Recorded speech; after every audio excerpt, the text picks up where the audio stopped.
Previous video में हमने देखा था ब्रीथिंग एंड रेस्पिरेशन में का डिफरेंस। सो आज हमें देखना है breathing. What is breathing? It is the physical process जिसमें इन्वॉल्व होता है inhalation and exhalation. Inhalation means during the breathing हम जब एयर को अंदर लेते हैं, and exhalation means during the breathing हम जब एयर को बाहर निकालते हैं। सो इसका प्रिंसिपल क्या रहता है? First it move from the high pressure to low pressure, means इसे सिंपली क्या बोला जाता है? डिफ्यूजन। एंड यहाँ पे प्रेशर इन्वर्सली प्रोपोर्शनल होता है वॉल्यूम के।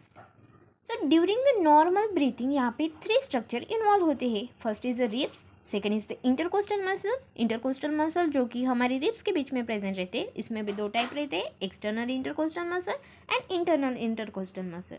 एंड उसके बाद diaphragm, it is the unique membrane, we already seen in the previous video.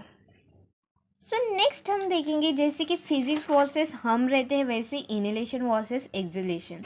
So during the breathing हमने 3 स्ट्रक्चर देखे थे जो इसमें इन्वॉल्व रहते हैं। First is the rib. तो रिब का यहाँ पे मूवमेंट कैसा होता है? ड्यूरिंग द इनहेलेशन ये अपवर्ड जाता है, फॉरवर्ड जाता है एंड आउटवर्ड जाता है। अरे गधो, खुद ही सांस लेके देखो ना पहले, तभी ये सब चीज़ें ऑब्जर्व होंगी ना। तो उसके बाद देखिए एक्सहेलेशन। एक्सहेलेशन में रिब्स का मूवमेंट कैसा रहता है? Downward, backward and inward. And उसके बाद हमने सेकंड स्ट्रक्चर देखे थे intercostal muscle. During the inhalation intercostal muscle contract हो जाते हैं एंड एक्सहेलेशन में रिलैक्स हो जाते हैं। एंड उसके बाद देखे थे हमने यूनिक मेम्ब्रेन जिसका नाम था डायाफ्राम, जो लंग्स के नीचे प्रेजेंट होती है। So during the inhalation diaphragm रहता है फ्लैट, एंड जब वो इनहेलेशन में हुआ तो तब रिलैक्स हो जाता है और डोम शेप में रिटर्न आ जाता है। तो इनहेलेशन में थोड़ा सी कैविटी की वॉल्यूम इंक्रीज हो जाती है एंड एक्सहेलेशन में डिक्रीज हो जाती है। And pressure of the thoracic cavity during the inhalation क्या होता है? डिक्रीज हो जाता है एंड एक्सहेलेशन में इंक्रीज हो जाता है। सो नेक्स्ट हम देखते हैं जिस पे हमारा आज का फोकस है, inhalation and exhalation. So first हम देखते हैं इनहेलेशन। इनहेलेशन में क्या होता है? हम एयर अंदर लेते हैं।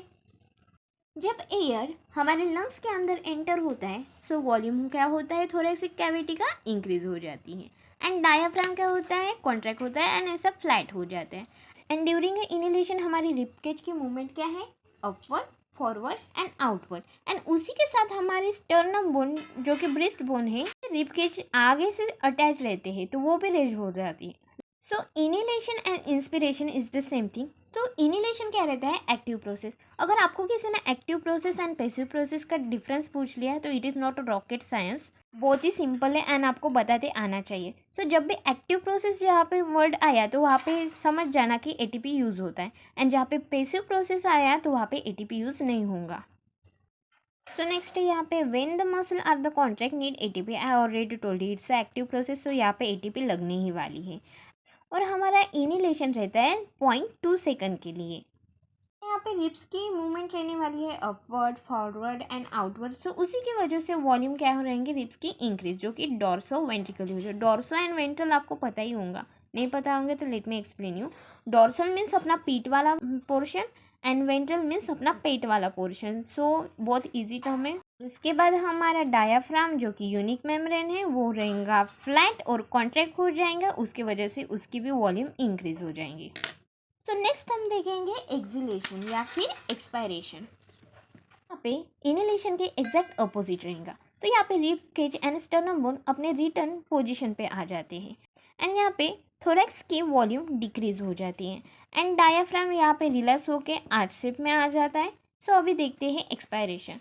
Expiration is the passive process. I already told you what is the passive process. यहाँ पे एटीपी खर्च नहीं होने वाला है। It occurs for the 0.3 second. वहाँ पे इंस्पिरेशन कितने टाइम के लिए था? 0.2 सेकेंड के लिए।